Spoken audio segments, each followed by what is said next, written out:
Hi friends, it's Miss Victoria from the Ridgewood Library. I hope you're all doing well and ready for our story time today. I am going to share with you one of my favorites. This is called Alexander and the Terrible, Horrible, No Good, Very Bad Day, written by Judith Viorst. You may be familiar with this book. It's quite popular.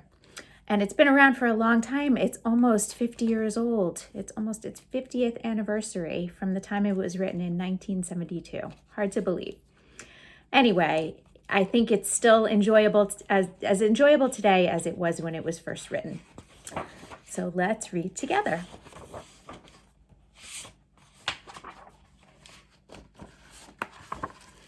Here's our cover. I went to sleep with gum in my mouth, and now there's gum in my hair. And when I got out of bed this morning, I tripped on the skateboard, and by mistake, I dropped my sweater in the sink while the water was running. And I could tell it was going to be a terrible, horrible, no good, very bad day.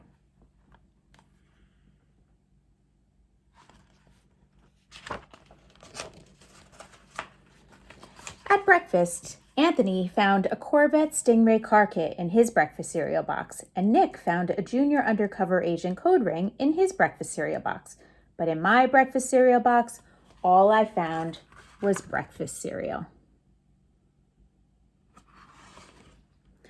I think I'll move to Australia. You think that will make things better?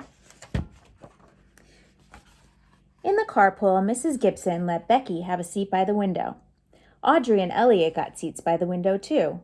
I said I was being scrunched. I said I was being smushed. I said if I don't get a seat by the window, I am going to be carsick. No one even answered. Poor Alexander. I could tell it was going to be a terrible, horrible, no good, very bad day.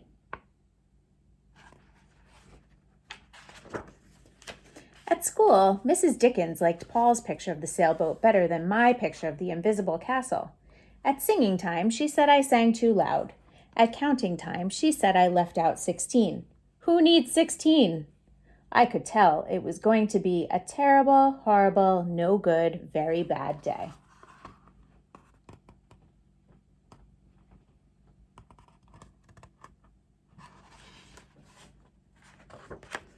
I could tell because Paul said I wasn't his best friend anymore. He said that Philip Parker was his best friend, and that Albert Moyo was his next best friend, and that I was only his third best friend. I hope you sit on a tack, I said to Paul. I hope the next time you get a double-decker strawberry ice cream cone, the ice cream part falls off the cone part and lands in Australia.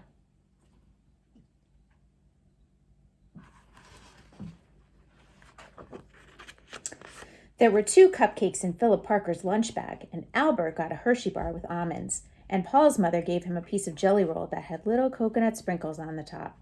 Guess whose mother forgot to put in dessert? It was a terrible, horrible, no good, very bad day.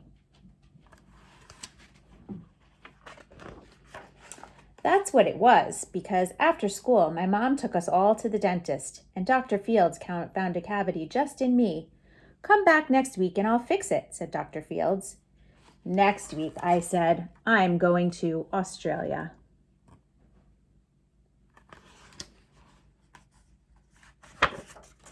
On the way downstairs, the elevator door closed on my foot, and while we were waiting for my mom to go get the car, Anthony made me fall where it was muddy.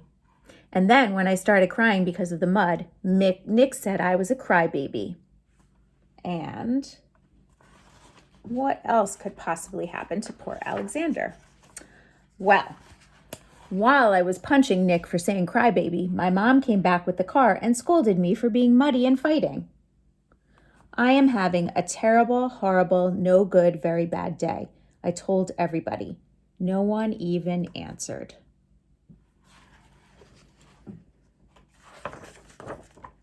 So then we went to the shoe store to buy some sneakers. Anthony chose white ones with blue stripes. Nick chose red ones with white stripes. I chose blue ones with red stripes. But then the shoe man said, "We're all sold out." They made me buy plain old white ones, but they can't make me wear them.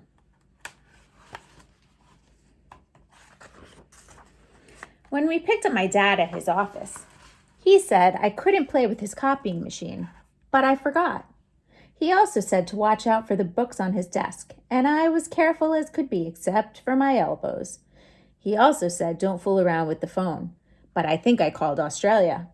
My dad said please don't pick him up anymore. It was a terrible, horrible, no good, very bad day.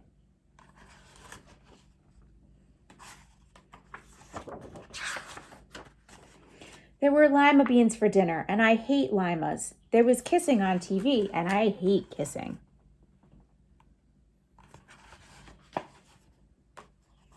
Yuck. My bath was too hot. I got soap in my eyes. My marble went down the drain, and I had to wear my railroad train pajamas. I hate my railroad train pajamas.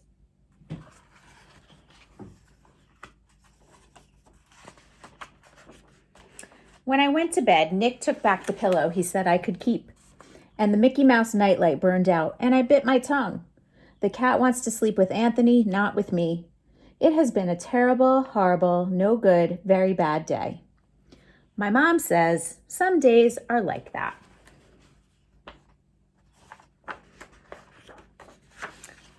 Even in Australia. And tomorrow is another day, right? So even if you're having a not so great day today, tomorrow will be better. Well, I hope you enjoyed our short story time, and I hope that you have an excellent, wonderful, fabulous, very good day. See you soon.